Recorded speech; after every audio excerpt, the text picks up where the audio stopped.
What distinguishes Broadcasting Scotland from a website or blog, apart from our brilliant programmes? Hi there, I'm Gordon Ross. Are the costs we face to enable us to produce those programmes. These costs are significant and ongoing. However, our facilities are able to do so much more if only we had the staff. In the last year, some of our supporters have cancelled their subscriptions. In one way, we would prefer it if it was because they didn't like us, rather than it being because of the financial pressures which we are all under because of COVID. The really positive outcome of our fundraiser is that at a time of economic challenge in Scotland, we will use your donations to create jobs and in a small way contribute to improving the Scottish economy. If you want us to be Scotland's independent broadcaster, able to provide an alternative mainstream television platform, then please support us. Scotland is going to be an independent country. Just imagine what we could do if we had even 1% of the BBC Scotland channel's budget. Imagine. And then please consider turning your imagination into reality. Please support us if you can afford it.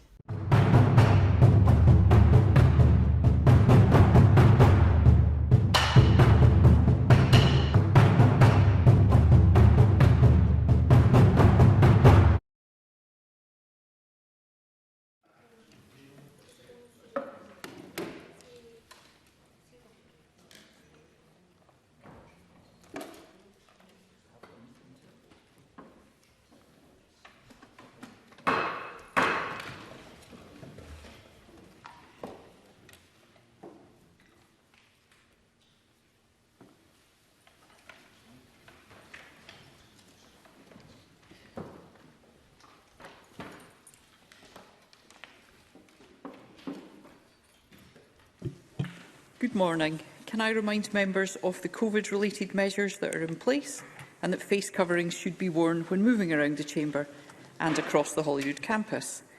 The first item of business is general questions. In order to get in as many people as possible, I'd be grateful for short and succinct questions and responses. And at question number 1, I call Neil Bibby. Thank you, Presiding Officer. To ask the Scottish Government what its priorities are for Scotland's railways in 2022. Minister Grahame Day. Presiding Officer, our priority remains the continued delivery of passenger and freight services to ensure a fair and green recovery from the COVID pandemic. We will mobilise ScotRail Trains Limited, which will provide ScotRail services within the public sector under Scottish Government control. We must ensure passenger services reflect changing passenger needs, and we must restore the financial sustainability of rail services. Our successful support for rail freight will continue as rail freight volumes grow, and we will continue delivery of our rail decarbonisation action plan. Neil Bibby. If the Scottish Government want to grow passenger numbers in the new year, then hiking fares is the wrong way to go about it. So further to my topical questions this week to the Minister that were not answered, can I ask, why is the 3.8% hike in fares being introduced in January when even the Tory government are doing so in March? And why did he tell me on the 16th of December that rail fares remain under consideration, and then on the 17th of December announced the biggest fare hike in over a decade? Minister. Presiding Officer, as we covered this the other day, it's a matter of deep regret that we've had to introduce these fare increases. The fact that it's in January simply reflects that's when we were due to introduce an increase, if that's what we were going to do. We looked in very great detail about whether it was possible to introduce an increase below RPI. We looked at whether we could have no increase, and we were working on that over an extended period and late into the day. Can I call John Mason? Thank you very much. I wonder if the Minister can assure us that there will continue to be investment in the railways. For example, I think a hydrogen-powered train was trialled during COP26. And will the Government continue to invest to maintain, improve and decarbonise Scotland's railway? Minister. Presiding Officer, the hydrogen train is a very exciting opportunity for us to develop as part of the decarbonisation agenda. We're proud of the record of investment in our railways. Indeed, our budget for 22-23 shows 42.8%, a £74 million increase from £173 million to £247 million to support improvement to rail infrastructure, including implementation of aspects of our decarbonisation action plan. And overall, the rail budget has seen a 4.3% increase from 2020-2021, which again I think underlines our commitment to this important public service. Call Grahame Simpson. Thank you, Presiding Officer. So we've got fare hikes, service cuts, infrastructure projects scrapped. Does the Minister have anything positive to say about the future under a nationalised ScotRail? Minister. Glad to see Mr Simpson entering into the Christmas spirit, as ever. Presiding Officer, the infrastructure project he's alluding to has not been scrapped at all. That project is proceeding and it will deliver the capacity required. As Mr Simpson and I exchanged views on this earlier in the week, I regret the fare increase, which parallels the increase in England. But that is the financial reality we face, as we have to make rail services sustainable in the short, medium and long term. Question number 2 is not lodged. Question number 3, Rhoda Grant. To ask the Scottish Government what action it is taking to ensure that opportunities for retraining in green skills are available to workers currently employed in the oil and gas sector to enable them to assist in reducing Scotland's carbon emissions. Minister Richard Lockhart. The Scottish Government published the Climate Emergency Skills Action Plan in December 2020, identifying the immediate and long-term actions needed to ensure our workforce has the skills required to support Scotland's transition to net zero. And as a priority action, within the first 100 days of the Parliament, we launched the Green Jobs Workforce Academy in August 2021, providing individuals of all ages with advice, support and training opportunities to help them enter into or progress in good green jobs. And through the Academy, we are committed to supporting workers within the energy transition, including oil and gas, on and offshore wind, hydrogen, electricity, carbon capture and storage. And this includes the delivery of a skills guarantee for workers in carbon-intensive sectors such as oil and gas that will be designed with stakeholders as part of our initial response to the Just Transition Commission. Rhoda Grant. In the Highlands and Islands, we have the highest level of fuel poverty. Added to that, there's very few companies that retrofit because micro businesses don't have the resources to register for approved status, and that would enable them to carry out work that is grant funded. Can I ask what the Cabinet Secretary is doing to attract oil and gas workers to retrain in the area, and also to enable them and other local contractors to register as approved contractors to supply and to ensure a supply of local contractors available to retrofit in areas where they are most needed? Minister. Yep, I thank Rhoda Grant for those points. They're very, very important points, and I can certainly identify with them in my own constituency in Marra, in the north of Scotland as well. That's one of the reasons why we did set up the Green Jobs Workforce Academy, and I'm told that nearly 3,400 people, unique users, have already visited that website just the first couple of months of it being set up. So there is a resource available for anyone working within the oil and gas sector, as well as through the official initiatives, many of which are in the north east of Scotland, to find out about the opportunities in renewables and how to retrain and get accredited for some of these important sectors that's really important for the transition that Rhoda Grant mentioned. But of course, I absolutely accept it's a long way to go here, and that's why we are working with our colleges and our further education sector, and the Minister for Green Skills, Lorna Slater, is working hard on those issues as well. Thank you. I need a little more brevity, please. Liam Kerr. Thank you, Presiding Officer. The UK's £16 billion North Sea transition deal, which launched last March, aims to transition 40,000 oil and gas jobs in the next 8 years. The Scottish Government has allocated just £20 million to a Just Transition Fund. What precisely is the £20 million for, and what are the stated year one outcomes? Minister. Can I say to Liam Kerr, I'm delighted the UK Government are investing resources into the North Sea after taking £300 billion plus out over the last few decades. It's good to get something back again for the north east of Scotland. And it's an important initiative. And in terms of the Scottish Government's transition fund for North East Scotland over the next 10 years, we're working hard with stakeholders, and we'll make further announcements in the new year in terms of the first £20 million of that, which is in the draft budget before Parliament just now. Neil Gray. Thank you, Presiding Officer. Energy policy remains reserved to UK ministers, so can the Minister advise the opportunities for green skills and green jobs that have been lost from terrible decision-making from UK ministers? While they invest billions in expensive nuclear power, they have underinvested in what the tidal industry needs, shamefully chosen not to award Track 1 status to the Scottish Cluster's carbon capture project, and also cut subsidies for renewables. Briefly, Minister. Neil Gray highlights the massive potential to create hundreds of thousands of green jobs in Scotland, and the recent decision by the UK Government not to place the Acorn project in Track 1 in terms of the carbon capture project is, of course, a blow to creating these green jobs. There's over 15,000 jobs expected in the early stages of that project alone, and it's really important that the UK Government reverse its decision. So there is massive potential. There's been many, many different reports, I don't have time to quote, that outline the potential for hundreds of thousands of new green jobs in Scotland. Question number 4, Dean Lockhart. Thank you, Presiding Officer. To ask the Scottish Government for the total value of applications received from local authorities as part of the £32 million local bridge maintenance scheme. Minister Tom Arthur. The Scottish Government received 131 applications for funding from the Local Bridge Maintenance Fund at a total estimated value of £107.7 million. A total of 74 applications from 19 local authorities have been approved. Dean Lockhart. I thank the Minister for that response. The collapse of several bridges in rural Stirlingshire has caused significant disruption for local residents and businesses. Given the oversubscription to the Bridge Maintenance Fund, which the Minister just outlined, and the urgent need for bridge repairs across many regions, what assurances can the Minister provide that there will be more funding available in the future to carry out the necessary repairs? Minister. Well, I thank the member for his supplementary question. Of course, there was £10 million allocated within, I beg your pardon, £12 million allocated within this financial year, and £20 million will be allocated next year.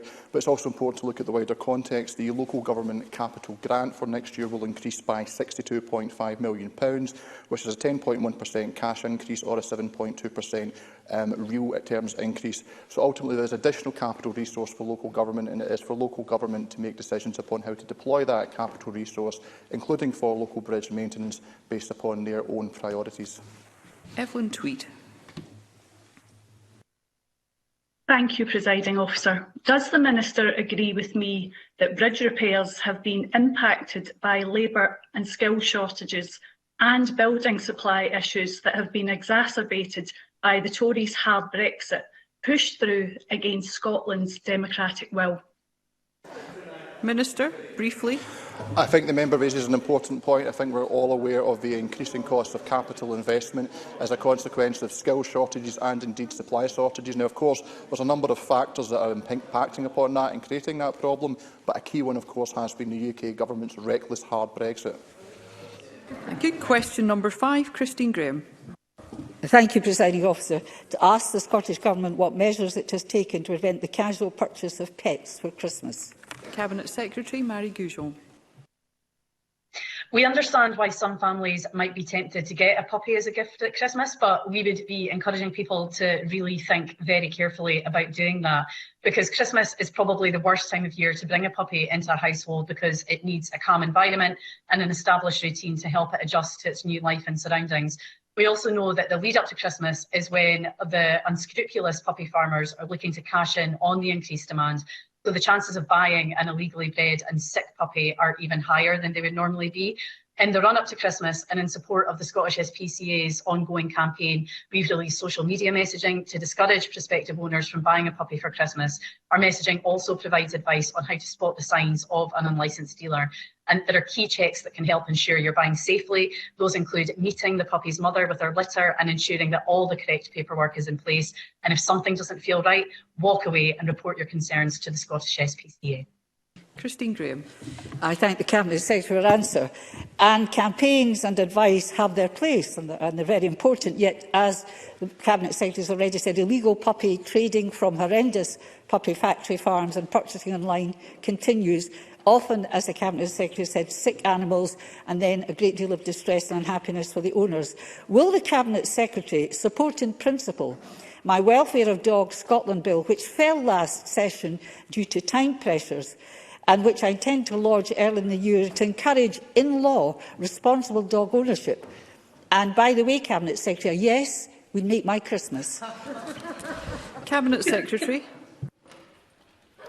Well, I thank the member for her question, and I know that she's very passionate about animal welfare and has been looking to pursue this for some time. And of course, the Scottish Government welcomes any proposal that seeks to improve animal welfare in Scotland. And so we will, of course, be considering the content of the member's bill carefully, and I really look forward to discussing the measures set out on it in due course and working together with Christine Grahame on the measures she's looking to introduce. Question number 6, Marie McNair.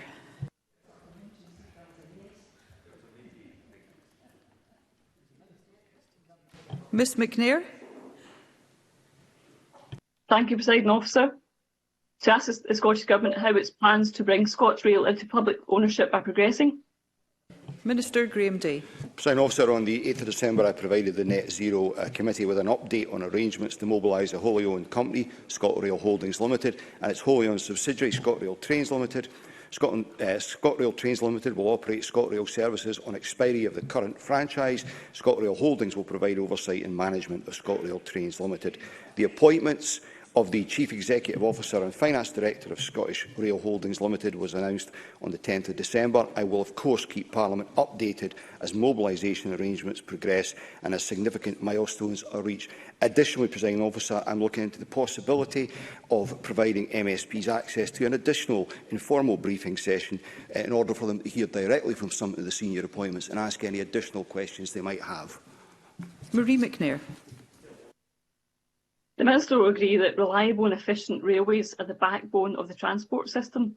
My constituents have raised concerns regarding the impact of the proposed changes to trains on the Milngavie line. Whilst there is no doubt the pandemic has had a significant impact on passenger numbers, what assurances can the Scottish Government give that the views of my constituents will be fully considered by ScotRail? Minister. My understanding is that ScotRail have been actively analysing around 3,500 responses to the recent consultation and services and will inform stakeholders, including MSPs, of the consultation outcomes together with its response to those in due course. I would anticipate that happening early in the new year, although I'm sure the member will appreciate right now their immediate focus is on providing services and delivering the mobilisation. But I can reassure the member that Transport Scotland will be seeking assurances from ScotRail that the views of all respondents to the consultation have been appropriately considered. And whilst I am aware that ScotRail has developed a proposed timetable that seeks to offer service patterns that meet passenger forecasts, I would expect, in light of evidence promoted through the consultation, they will be considering adjustments to that proposed timetable. Daniel Johnson. Presiding Officer, it was heartening to hear about the plans for public ownership of Scotland's railways. But will the Minister commit now to full worker representation on the board of those governance structures that he just outlined? Minister. I think I've outlined previously, Presiding Officer, that the intention is to have staff representation on the board. Thank you. Question number 7, Karen Adam. Thank you, Presiding Officer. To ask the Scottish Government how it will ensure that every GP has access to a dedicated mental wellbeing link worker. Minister Kevin Stewart. Thank you, Presiding Officer. The Scottish Government is making significant investment in the development of mental health and wellbeing in primary care services. This includes the implementation of our manifesto commitment provide 1,000 additional dedicated roles by 2026 to help grow community mental health resilience and increase the use of social prescribing. These new services will be established within areas served by a group of GP practices. They will be made up of multi-agency teams providing assessment, advice, support and some levels of treatment for people who have mental health, distress or wellbeing needs. Every service will ensure that it provides access to a link worker for mental wellbeing. And the Scottish Government has recently allocated £1.5 million of funding from the Mental Health Recovery and Renewal Fund and issued local planning guidance to health boards and integration authorities to support early planning for these services. Karen Adam. I thank the Minister for his answer. Presiding Officer, LGBT+ people have a higher need for mental health care due to inequalities ingrained in our society, particularly in rural communities like mine, where there is not often a natural support network available. We often lose these constituents to larger cities with greater LGBT+ resources and support. Does the Minister agree with me that these mental health workers are essential to ensure we can offer support to these individuals and reduce some of their inequalities within our rural communities? Briefly, Minister. Presiding Officer, I agree with Karen Adam that when these services are established, they will often be the first port of call for LGBT+ individuals accessing mental health support and treatment. People will be able to access these services quickly and easily to prevent mental ill health from escalating.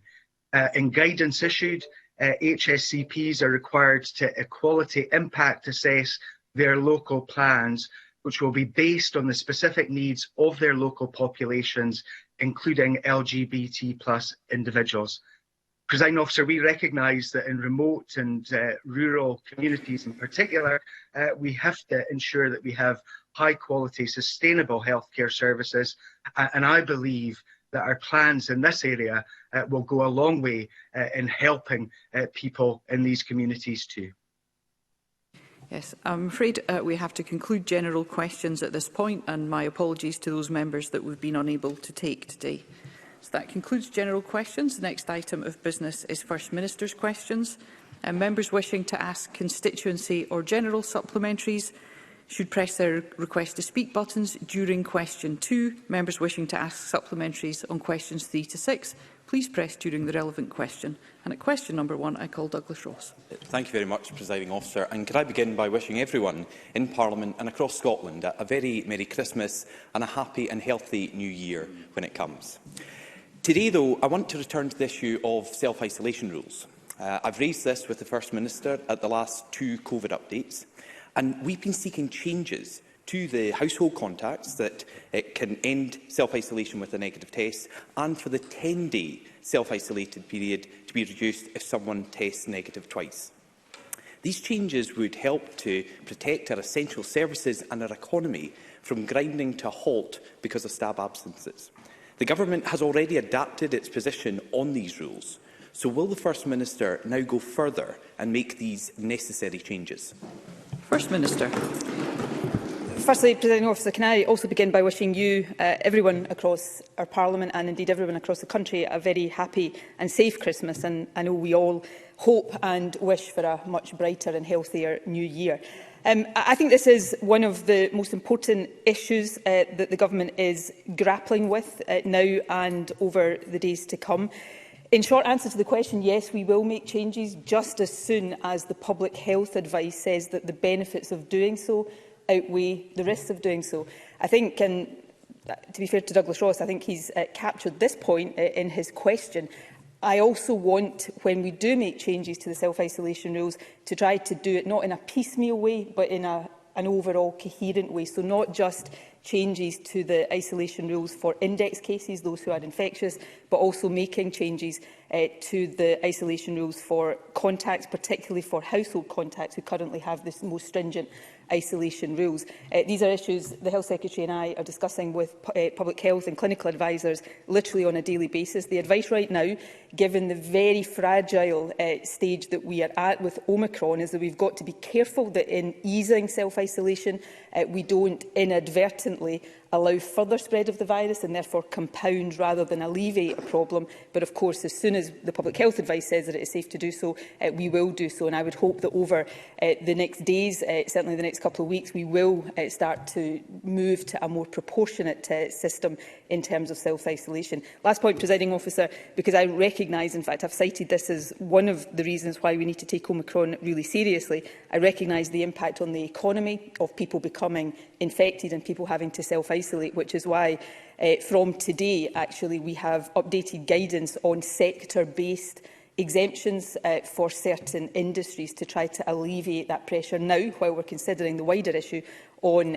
key sectors of our economy. Douglas Ross. The First Minister said we need to be careful, and we understand the need for caution, but the current rules are not sustainable. And the First Minister started to say it might be days and then went on to say it could be weeks. And that's troubling, because these rules at the moment, right now, are leading to a shortage of workers in our vital services, on our transport system and across the public sector. These rules are forcing whole families and households to self-isolate for 10 days, even if they've tested negative. The First Minister accepted that exemptions were necessary and introduced them. She's just mentioned sector-specific guidance, but we are hearing concerns about how long they take to get these exemptions granted and indeed the numbers that have been approved. People across Scotland can't afford for this situation to continue for weeks, as the First Minister has said. So, First Minister, can we really afford to leave these rules as they are in the interim period when the essential services and our economy are already taking a hit? First Minister. So I'll come back to the point about essential services and the economy. I mean, I recognise the importance of this. I would ask Douglas Ross to recognise that it is a difficult balance to strike, particularly at this moment. And I think the first and perhaps most fundamental point to make is this one, because it feeds into the process of consideration that we are undertaking. It's not self-isolation rules that are hampering the economy, it's the virus that is hampering the economy. And the reason why we have tightened isolation rules for household contacts is that one of the things we already know about Omicron is that it has a much higher attack rate within groups of people who are living closely together. So even more than was the case with previous strains, if one member of a household tests positive or is positive for Omicron, the likelihood is that all members of that household or significant numbers of the household are going to become positive in the days that follow. That's why we need to be cautious.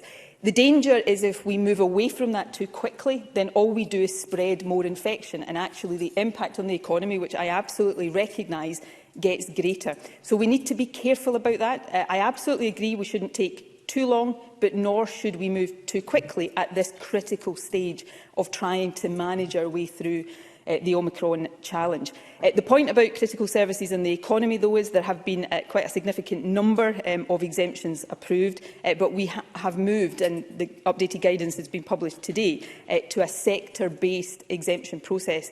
And the advice and the consideration that the Government has given is that that is more likely in the short term to alleviate the pressures on the economy in a safe and sustainable way than opening up much more widely the self-isolation rules right now. But this is something that is going to change in the period ahead. If I can say, and I know Douglas Ross picked up on my use of the word days followed by weeks, there is an uncertainty around this. I hope it is soon, but we can't take a view that we need to base this on careful public health considerations and then arbitrarily set a date for doing it. So this is something, even over the Christmas period ahead, that the Government will be reviewing very, very carefully. And just as soon as the public health advice says that the benefits outweigh the risks, we will move to a more proportionate system. But in the meantime, through the exemption scheme, we will work to alleviate the pressure that is being felt on the economy and particularly on critical services.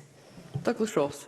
Thank you, Presiding Officer. And the First Minister has just said she's basing her decisions on public health advice. So let's look at what experts in public health are saying right now. The epidemiologist Irene Peterson said yesterday that a move to a 7-day isolation period is a good idea. Clinical advisers for the UK Government have also endorsed the move. And yesterday, we had a game-changing Scottish study on Omicron, one of the most detailed and promising studies to date. And it said the evidence shows that Omicron is substantially less likely to result in COVID-19 hospitalisation than Delta. It confirms that the booster dose offers substantial additional protection, and it suggests that, and I quote, the reduced severity may also have implications for isolation rules. First Minister, doesn't this report, just published last night, give us the basis to change the rules now and avoid the risk of threatening the viability of essential services and our economy? First Minister. I'll come on to the really encouraging study that was published yesterday in a moment, and that is important. But I also think it's important that we get the timing of all of this right. Douglas Ross talked about clinical advisers that he's quoted. He talked about the clinical advisers for the UK Government. I'm not dismissing the views of any of those, but I think most people would accept that the clinical advisers I have to listen most carefully to are the clinical advisers to the Scottish Government. And we are basing our very careful considerations on the advice that we are being given. And of course, that advice will continue to inform the difficult judgments that we take. On the study that was published yesterday, there were two studies published yesterday, one the Scottish study and another from Imperial College. They are really encouraging because they suggest that the proportion of people with Omicron who are requiring hospital care might be lower, and the estimates are between 30% and 70% lower risk of needing hospital care than with previous strains. That is all really good. But where we are right now, the care we've got to take is that we don't allow the much higher transmissibility of Omicron to outweigh the benefits of perhaps its lower severity. And let me just quote the authors, or some of the authors of these reports. Professor Mark Woolhouse of Edinburgh University, one of the authors of the Edinburgh report, said an individual infection could be relatively mild for the vast majority of people, but the potential for all these infections to come at once and put serious strain on the NHS remains. Professor Neil Ferguson from Imperial College says it's clearly good news to a degree, but not sufficient to dramatically change the modelling and the speed that Omicron is spreading. It means that there's the potential of still getting hospitalisations in numbers that could put the NHS in a difficult position. So we need to take care at this critical moment, because if we allow the spread of Omicron to get too far ahead of us, then even if it is significantly less severe, that is going to overwhelm us. So anything we do right now that risks increasing spread, such as removing self-isolation rules or weakening self-isolation rules too quickly, actually could be seriously counterproductive, just at the point where I agree we do see some really good news on Omicron. So these are really difficult judgments. They require really careful deliberation, and that's what the Scottish Government is going to continue to give these questions in a very serious manner. Douglas Ross. Thank you. The First Minister prefaced her answer there by saying she has to take advice from Scottish Government clinical advisers. Is she telling Parliament just now that their advice is different to the advice I cited from the UK Government? I'm not making that as a political point. So the First Minister is saying clearly, I mean, these are independent advisers, so if the UK Government are getting advice on self-isolation rules, what is the different advice the First Minister is getting from her clinical advisers here in Scotland? Because the changes we are calling for are necessary to protect essential services and our economy. The First Minister wants to be cautious, but this seems too cautious. Why do people who have tested negative for COVID have to remain in isolation for 10 days? This level of caution belonged before we had the data from this new study announced last night. Doesn't the First Minister recognise that although we need to tackle COVID, we also need our services to function fully and our economy to keep running? I accept all of that, but can I stress and underline, if we act rashly right now, in these days, and I'm talking days here, then what we risk is a really counterproductive effect that makes what we are all living through longer rather than shorter. And that's the weight of responsibility that rests on the shoulders of those of us having to take the decisions. And these studies are really positive, but these studies are also early data, as the authors of them are pointing out. And when even the authors are saying, don't get carried away yet with what these studies are telling you, then I think we should listen.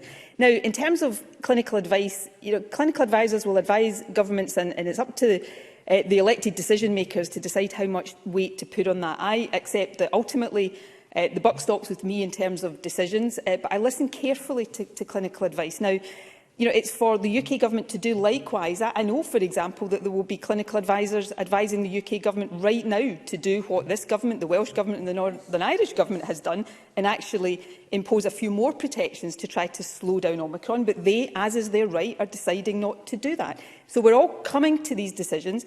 I am following the advice given to me by clinicians and by experts, applying my judgment to that with my government colleagues, and coming, I think, to a balanced decision that says, yes, we hope that in the very near future we will feel much more confident about opening things up in all sorts of ways because we know much more about Omicron. We're not quite at that stage yet, despite these positive reports, and if we move too quickly, then by the time this Parliament returns after recess, I suspect people across the chamber would be looking at me and saying, why did you do that and prolong the agony that we're living through? So this is not a perfect science, it is not an exact science all of the time, but these judgments, particularly at critical moments like this, are really important. And if we err on the side of too much caution and things work out better than we'd hope, we can lift these restrictions earlier. But if we err on the other side, we actually do a lot more damage. And some of that damage is measured in human lives. And that's why these judgments are so important and why we must take them so seriously. Question number 2, Anna Sarwar. Officer, can I first start, like others have done, by wishing you, everyone across this Parliament and indeed across the country, a very Merry Christmas and a healthy, happy and peaceful New Year. Presiding Officer, during the first wave of the pandemic, a huge effort was made to reduce rough sleeping in Scotland. If we took urgent action then, we should be taking it now. Actually, it shouldn't take a virus for us to act. COVID remains a risk, and as we head into the coldest months of the year, the Government's most recent homelessness statistics show nearly 2,500 people who made an application had slept rough in the 3 months before. Nearly 1,500 had slept rough the night before applying. This is clearly an underestimation of the true numbers of people sleeping rough in Scotland. So can the First Minister guarantee that as we head towards Christmas, no one will have to sleep on our streets this winter? First Minister. The Government will certainly do everything in our power to make sure that is the case, and we are working with, and I want to pay tribute indeed to the efforts of organisations on the front line of this. In fact, only a couple of weeks ago, one of those organisations itself made the point that the numbers rough sleeping in the city of Glasgow, home to both Anna Sarwar and I, had reduced markedly, and that is positive. But of course, many people are still at risk of homelessness and at risk of rough sleeping. We have updated the Ending Homelessness Together action plan. We are investing significantly in making sure that there are support services there for people who do face the risk of homelessness or rough sleeping, and we will continue to do what we can and to work with others to make sure that nobody is on the streets over this winter period. Anna Sarwar. I welcome any reduction in rough sleeping, but those numbers are, of course, disputed, and one person rough sleeping is one person too many. And I know what the First Minister says, but that still means people will sleep rough this winter, and it doesn't need to be that way. We can eradicate rough sleeping now, but that means also taking real action to end homelessness too. Once people find their way into temporary accommodation, it should be just that, temporary. A home is more than 4 walls and a roof above your head. It is a basic human right. Too many will be spending this Christmas in temporary accommodation. The most recent government statistics show over 3,500 households with either with children or a pregnant woman were in temporary accommodation. On average, a couple with a child stay in temporary accommodation for 341 days, but in some parts of Scotland, it's as many as 865 days. That is more than 2 years without a home to call your own. Scottish Labour has a housing strategy that includes new homes, fair rents and banning winter evictions. Can I have a question, Will the Government support it? Thank you. First Minister. I'm certainly happy to look at any proposals that can help us collectively tackle homelessness and rough sleeping. The Scottish Government of course, doesn't just have a strategy. We are implementing policies and proposals. We've already funded record numbers of new affordable homes. We have investment plans to do more of that. We are investing in the Housing First approach, which is a really important way of making sure that those who have experienced homelessness or are at risk of homelessness move into settled accommodation and get the support services around them so that they can sustain that accommodation. I agree with the points about temporary accommodation. It should be temporary, and I know local councils work very hard to move people from temporary into permanent settled accommodation. During the period of the pandemic, when the first priority has often to be to get people off the streets and into accommodation, the numbers in temporary accommodation have risen, and often temporary accommodation is good quality. That is not always the case, and it can take some time for local authorities to find the right accommodation, particularly for families and particularly for larger families. But that principle of temporary meaning temporary is a very important one. Presiding Officer, other than that, this is an area of real priority for the Government. I think even our critics would say that there is a lot of very good work being done right now, but I'm always open-minded to other suggestions and other proposals. Anna Sarwar. This is a problem that's been getting worse year on year since 2013, long before the pandemic. And the Government were on track to miss the housing target even before COVID. That's why we need a coherent plan to end homelessness, but we must act to eradicate rough sleeping now. There are organisations the length and breadth of this country who will be working through Christmas and the New Year to support the most vulnerable. I visited just one of them recently, the Homeless Project Scotland, to see their amazing work, and I pay tribute to all the charities and each and every one of the volunteers. They shouldn't have to do it, but thank goodness they do. But that means government doing its job too. So to eradicate rough sleeping this Christmas, will the First Minister commit to outreach support during the night to help identify people sleeping rough on our streets and find them accommodation? And will she open up public buildings to allow volunteers to feed the most vulnerable in a safe and warm setting where support services are also present to help? Let's not deflect responsibility. Let's act and end rough sleeping, because this is about who we are and what we are willing to tolerate. First Minister. I don't think anybody listening to me would have heard me deflect responsibility onto anyone. This is a collective challenge. Central government has a leadership obligation. Local government has a big obligation here, and I'll come back to that in a second. But we work with fantastic charities and voluntary organisations who do most on the front line of this. In terms of affordable housing, Scotland has, and this is just a statement of fact, we have led the way in the UK in delivery of affordable housing, with more than 105,000 affordable homes delivered since 2007, over 70,000 of these for social rent. That is way in excess of anything being done elsewhere in the UK. But it is about more than that, and I think that is an important point to recognise. It's about the support that is provided to people who are homeless or at risk of homelessness. We have already, through Ending Homelessness Together, we have increased funding to enable those on the front line to much more rapidly help people and have access to the funding to do that. I am certainly happy to ask the Housing Minister to look at whether there is more we can and need to do ahead of this festive period and into the winter. On the point about public buildings, I'm certainly happy to explore that. Many public buildings, of course, are not in the ownership of the Scottish Government. They will be in the ownership of local authorities, and there are often issues that local authorities have to deal with around that, and we've seen some of that in Glasgow in recent times. So, look, these are all issues that we take really seriously. We are doing a significant, huge amount of work across all of these strands. But where I want to end on a point of consensus here, Presiding Officer, I do agree that for as long as one person is sleeping rough on our streets, there is more for all of us to do, which is why I will never close my mind to suggestions and proposals that come, no matter where they come from. I'll now take supplementary questions, and I call Joe Fitzpatrick. Thank you, Presiding Officer. The First Minister will be aware of reports relating to breast cancer services in Tayside. Can the First Minister provide an update on the Scottish Government's discussions with NHS Tayside regarding these issues, and what assurances can the Scottish Government provide to my constituents about the ongoing service in Tayside? First Minister. Well, firstly, I am obviously aware of the concerns that have been raised. NHS Tayside is also fully aware of these concerns, and let me be very clear, I would expect NHS Tayside to properly consider and investigate any issues that have been raised, and the Scottish Government has been advised that the board has thoroughly investigated the matters raised.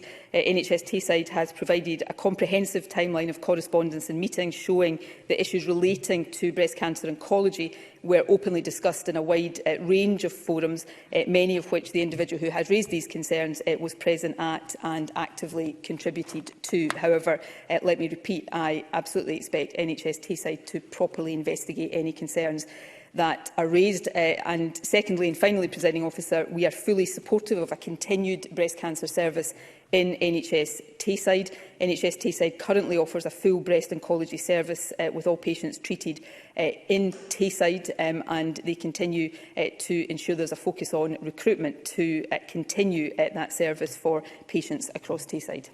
Liz Smith.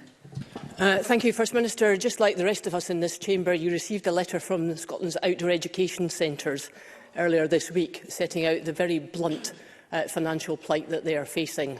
And many of these centres are facing closure, including those in Mid-Scotland and Fife. Can I ask what the urgent response will be from the Scottish Government? First Minister. The Scottish Government will respond, as we will respond to any organisation raising very understandable and legitimate concerns with us. Liz Smith, of course, while we need to consider that letter and respond in due course, albeit as quickly as possible, Liz Smith will recall that around the last time she raised these issues with me, the Scottish Government did provide support to outdoor education. So I only say that as I suppose, an indication of the fact that we are always keen to help and will look positively at helping any organisation through the difficult times that they face right now. Martin Whitfield. I'm very grateful, Presiding Officer. Ambulance station staff in Preston Pans, East Lothian, have approached me about the rollout of a demand capacity review that began in 2016-17. I understand the Scottish Ambulance Service intend to roll this out across the whole of Scotland. The result in Preston Pans will be a reduction of ambulance cover to the public, a change of shift patterns, all because of a review, the findings of which are disputed. Our ambulance workers feel a responsibility and a pressure I hope most people never endure, and at a time when our communities may well look to these people over Christmas. Does the First Minister agree that forcing change without drivers, technicians and paramedics' agreement at Christmas reflects a managerial approach that is inappropriate in Scotland, particularly in 2021, particularly at Christmas and particularly during a pandemic? First Minister. On this specific issue around the implications of the demand capacity review for Preston Pans, I'll ask the Health Secretary to look at that in particular and write to the member. In more general terms, firstly, I take the opportunity to pay tribute, given that we are at Christmas, to our paramedics and ambulance technicians across the country. They do an outstanding job in circumstances that the rest of us can only imagine, and my gratitude to them is deep and very, very long-standing.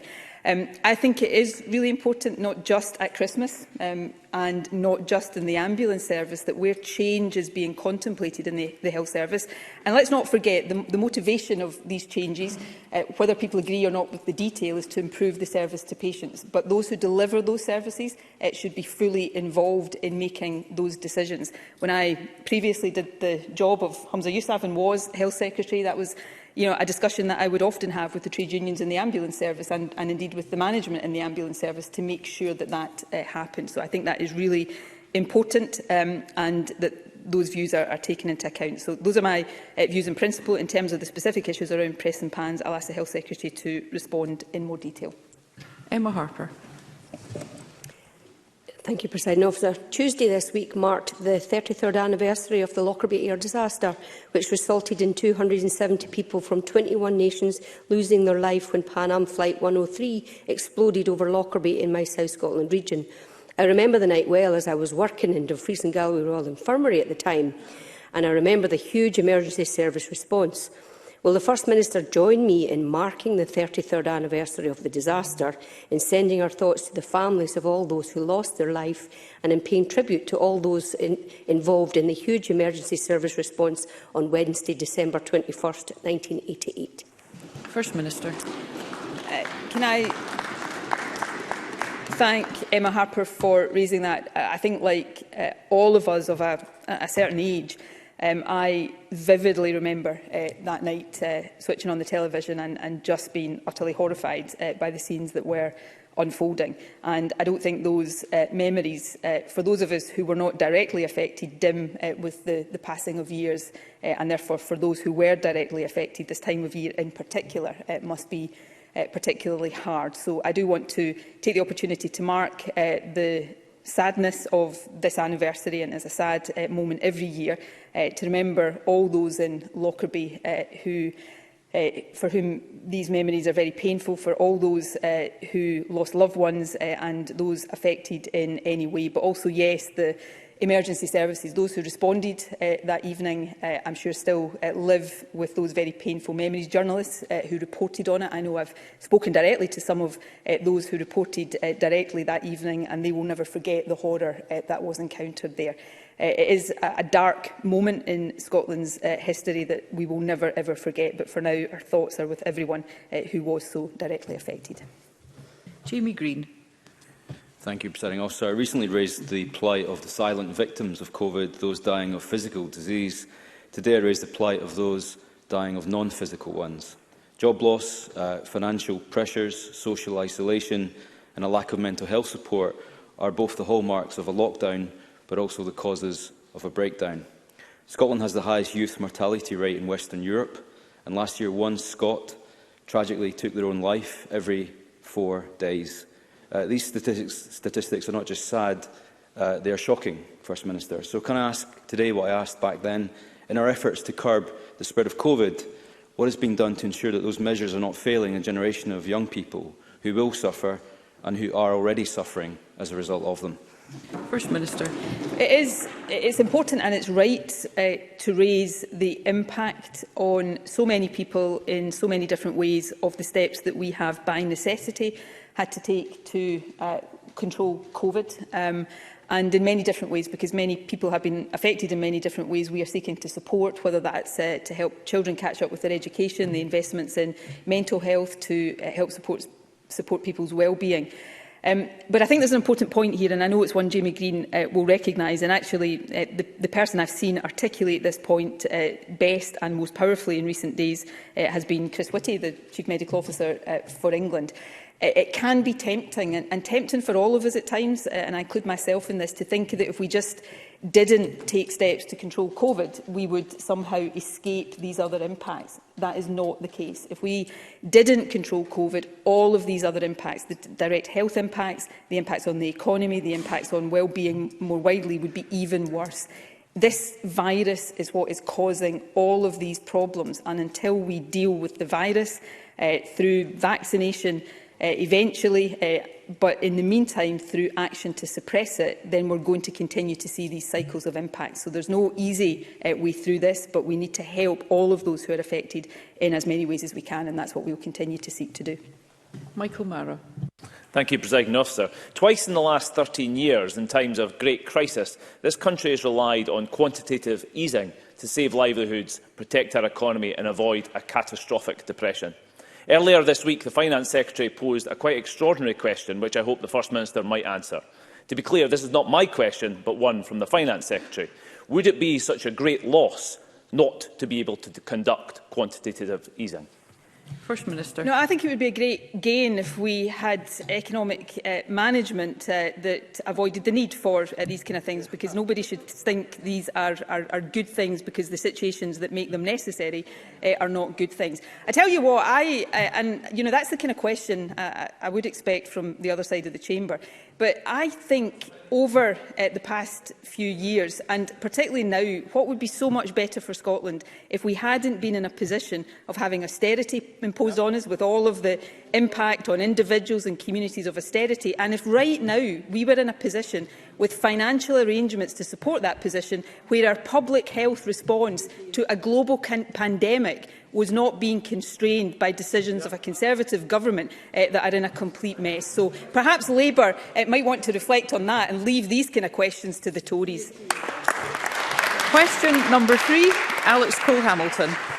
Thank you very much, Presiding Officer. May I wish you and everyone else a Merry Christmas and give thanks to those who will be working over the festive period, not least those who keep us safe and those who are caring for others. Can I ask the First Minister when the Cabinet will next meet? First Minister. Cabinet is next scheduled to meet on Tuesday the 11th of January following the parliamentary recess. However, I would be utterly astonished if Cabinet did not meet before that during the parliamentary recess.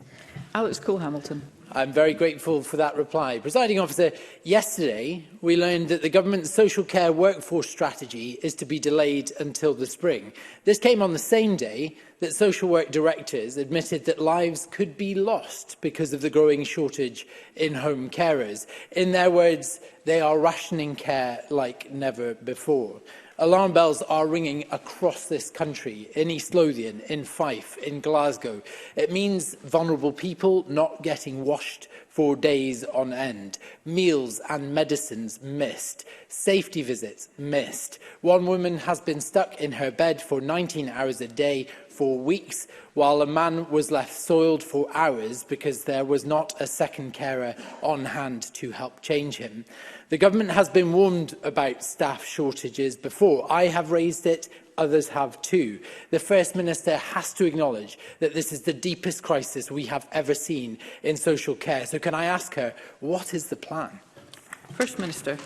Alec Cole-Hamilton would know the answer to that question, I think, if he had listened to some of what the Health Secretary had said. Can I, first of all, address the point about the strategy? We have, I think, rightly decided to take a bit longer over a longer-term strategy for workforce planning, to take proper account of the experience of and the lessons learned through the COVID pandemic, also to take proper account of our ongoing work to integrate health and social care through a national care service. But that is not the same as saying that we are not taking action now. So perhaps the most important thing that we have done is fund the recruitment of 1,000 more members of staff to deal with, in the immediate term, some of the issues that Alec Cole-Hamilton is addressing. So there are short-term pressures that we are funding health boards and local authorities to deal with now, while we learn properly from the experience of COVID in terms of the longer-term workforce planning. I think that is a sensible approach to take through what is an emergency crisis situation for health and social care. But we come back to the point, we need to suppress this virus so that we can allow all of these services to start to get back to normal. Question number 4, Christine Grahame. Thank you, Presiding Officer. To ask the First Minister what the Scottish Government's response is to the recent survey by the Educational Institute of Scotland, which found that at least 50% of teachers said their well-being was poor or very poor. First Minister. Well, first of all, let me acknowledge the dedication of teachers across the country and, in particular, at this time, acknowledge their exceptional efforts in helping make sure that young people and children have been supported through this challenging time. We take the health and well-being of teachers very seriously, while local authorities have a key role to play in supporting staff, because teachers are employed by local authorities. In the past year, the Scottish Government has invested over £2 million in teacher well-being, with a package of support developed with the Education Recovery Group. The Government has also committed to reducing class contact time by 90 minutes per week to give teachers more time to plan and to ease their overall workload. And of course, we continue to make good progress on recruitment, with teacher numbers increasing this year for the 6th year in a row. And I'm pleased to say that the ratio of pupils to teachers is now at its lowest level since 2009. Christine Grahame. I thank the First Minister for her answer, and as a former secondary teacher myself, albeit a wee while ago, but with teachers past and current in the family, I am aware of the dedication to and the stresses which go with the job. Can I ask the First Minister, with the priority to keep schools open and indeed reintroduce exams, as I understand, in 2022, whether more support can be given and will be required to be given to the profession, which is so key to Scotland's future? First Minister. Firstly, President Officer, can I say, knowing how much she works to keep me on my toes in her current role, I've always considered myself lucky not to have been a pupil in one of Christine Grahame's classrooms when she was a teacher. Of course, she's probably thinking that she wouldn't have been old enough to be one of my teachers. I'm not sure if she's correct there or not. I think I should probably swiftly... I can feel a sort of unusual unity of sympathy for me right now across the chamber, so I'm going to swiftly move on. Yes, we will continue to do everything we can to support teachers as we try to get education back to normal. I said the other day, and I will repeat it, is our priority to keep schools open. And not to have further disruption to children's education, but I recognise how difficult this is for teachers. Our main way of supporting teachers right now is to recruit more of them into classrooms and, as I said earlier on, to reduce class contact time so that their overall workload is eased. But I think Christine Grahame raises a really important point and allows me to recognise again just how vital the contribution of teachers has been over the course of the pandemic. Sue Webber. The needs of children with additional support needs was in the top 3 causes of stress, according to the survey. And since 2010, the number of additional support needs teachers has fallen by nearly a fifth, while the number of children requiring additional support has increased by almost 70,000. Does the First Minister agree with me that the need for additional support needs teachers has been overlooked and must urgently be addressed? First Minister. I think there have been some changes to definitions there, which means that the figures there need to be treated with some degree of caution, but the overall point, I think, is one that's important to recognise. Of course, the overall numbers of teachers are rising, and while teachers focusing specifically on additional support needs are vitally important, supporting children with additional needs is a job and a responsibility of all teachers. So as we invest in recruitment and as the numbers of teachers rise, that is important for the support of children with additional needs, as well as being important for pupils more generally. Question number 5, Brian Whittle. Thank you, Presiding Officer. To ask the First Minister what action the Scottish Government is taking to ensure that vulnerable individuals are able to access support from charities and community groups over the festive period, despite any required COVID-19 measures. First Minister. Charities and community groups can remain open over the festive period if that is what they wish to do, in order to provide the range of services that they offer, in line, of course, with the protective measures that are being advised for everyone right now. Of course, these groups provide a range of really valuable support to service users, and the Scottish Government is committed to supporting them as much as possible. We recently, for example, invested £1 million to support organisations tackling social isolation and loneliness, and we established the £15 million Communities Mental Health and Wellbeing Fund. But can I take this opportunity to express my appreciation and gratitude to all of the organisations, all of the staff and volunteers that support so many people across the country, and send my very best wishes to them for Christmas and the year ahead. Brian Whittle. Can I thank the First Minister for that answer, and I do recognise that the Scottish Government have put in place funding for third sector and community organisations, especially in tackling addiction. However, organisations in my area are saying that the funding is not always making its way to the front line. In Kilmarnock, the Foundation Hub, which is part of the Recovery Enterprises, has had 900 attendances since opening in April, delivering services to people that mainstream providers are unable to do, yet they are reporting a chronic lack of funding. In Kilmarnock Station Community Village have 25 therapists delivering mental health interventions with a waiting list of only 1 week, yet have no central funding. I'm sure the First Minister would agree with me that these services are needed more now than ever. So how are the Scottish Government ensuring that that funding put in place is ending up where it is intended? First Minister. Well, I think there's 2 points there, because I recognise that experience, and it's often an experience recounted to me by community organisations in my own constituency. Firstly, we've got to make sure, as far as we can within the financial constraints we have, that the overall quantum of support for organisations is good and rising, and I've talked about some of the additional sources of support that we've put in place. And then, because often, not exclusively, but often the decisions about which organisations are funded are taken by local authorities, not by central government. And I think it is important, and I know local authorities work hard to do this, that as much funding as possible gets to organisations that are closest to the communities they serve, because in my experience it is those organisations that deliver the best services, because they are the most responsive to those they are trying to help. So I absolutely recognise the points that are being raised, and I think it's incumbent on all decision makers to try to make sure that that's reflected in decisions taken. Mark Ruskell.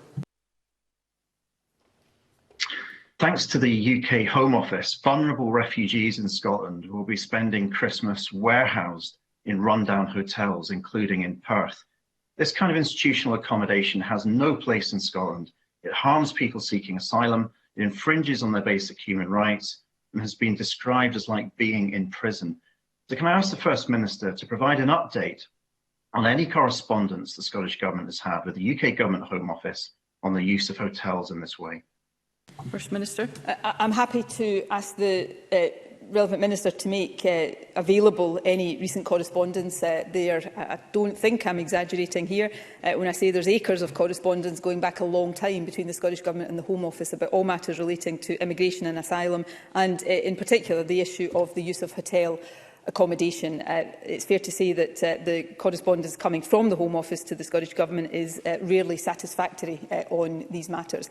The UK Government, in my view, through its asylum policies, treats asylum seekers inhumanely, and I think the use of hotel accommodation in the way that Mark Ruskell has described is just one aspect of that. I do think that how we treat those fleeing circumstances that we can scarcely imagine seeking refuge here does reflect on who we are as a society, and as we go into a new year I can only hope that the UK Government and the Home Office reflects on these matters and starts to treat asylum seekers with the dignity, respect and humanity that they deserve. Question number 6, Monica Lennon.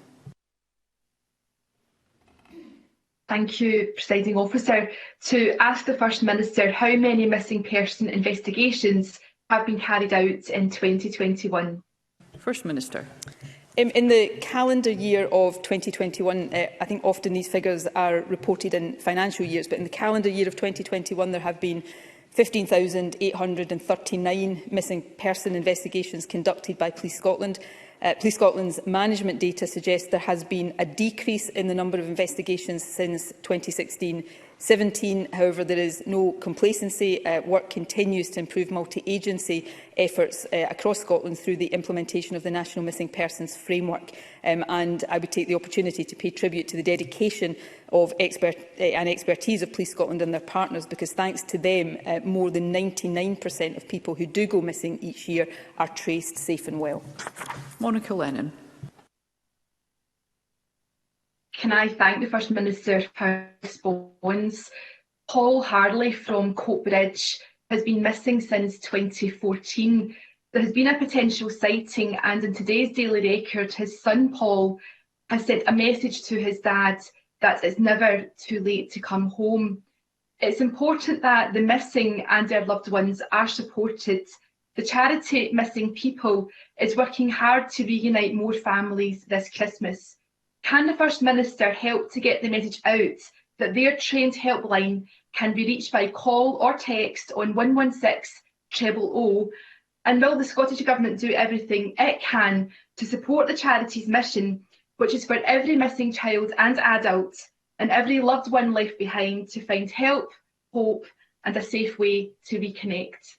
First Minister. Well, I think this is a really important issue to raise all over Scotland right now, indeed all over the UK. There will be families who are missing loved ones and worrying about the whereabouts and the health and well-being of their loved ones. And if you are one of those loved ones and you're able to, then picking up the phone to your family this Christmas would be the most wonderful Christmas gift you could give them. And to Paul's family, I hope you get some news.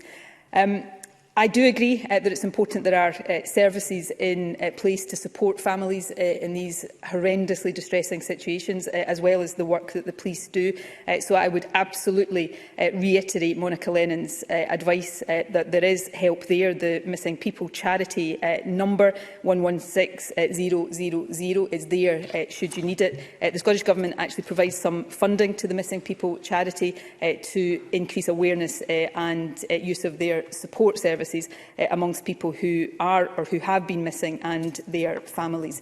So that is important help that is there for people, and I would encourage anybody in such a difficult situation to make use of that, and end by thanking Monica Lennon for raising such an important issue. I'll take one further general supplementary, and I call Beatrice Wishart. Thank you, Presiding Officer. Given the £50 million investment of private sector funding into the Shetland Space Centre, would the First Minister agree that the Saxford Spaceport on Unst will be of national strategic importance to Scotland's space economy? First Minister. I think a development like that would be of strategic importance and indeed importance to the local community and economy. And Scotland has got many attributes when it comes to space technology, and hopefully next year and beyond we will see that strength grow even further. Thank you. And I call Evelyn Tweed for a point of order.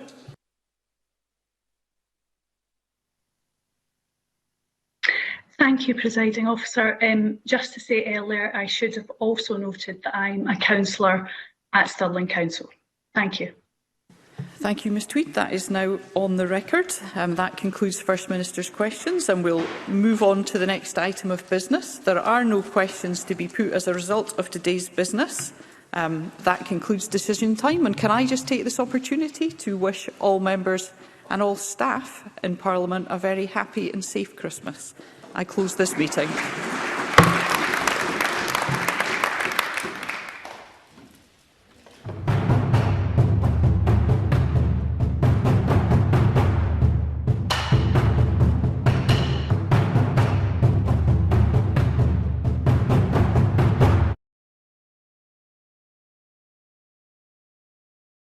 What distinguishes Broadcasting Scotland from a website or blog, apart from our brilliant programmes? Hi there, I'm Gordon Ross. Are the costs we face to enable us to produce those programmes. These costs are significant and ongoing. However, our facilities are able to do so much more if only we had the staff. In the last year, some of our supporters have cancelled their subscriptions.